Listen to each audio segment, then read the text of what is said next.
কথায় ফাঁসে নিজের কাছে ডেকে নিত আর মেরে দিত।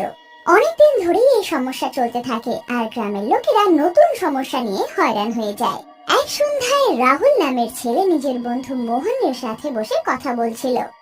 তখনই ওর মোবাইলে একটা ফোন কল আসে। আরে এত সন্ধ্যাবেলায় কার ফোন? কে ফোন করছে আমাকে? রাহুল, তুই তো এমন ভয় পাচ্ছিস যেন তোর বাবা তোকে এখন ফোন করেছে। ফোনটা ওঠা আর কথা বল। রাহুল ফোন ওঠায় আর কথা বলতে থাকে, আর অন্যদিকে মেয়ের আওয়াজ শুনে খুশি হয়ে যায় আর মোহনকে বলে, ঠিকই বলছিস রে মোহন তুই। অন্যদিকে একটা মেয়ের ফোন এসেছে আর আমাকে এখন দেখা করার জন্য ডাকছে। আমি তো চললাম। রাহুলের কথা শুনে মোহন চিন্তায় পড়ে যায় আর ওকে বলে, রাহুল, তুই এখনই কোথায়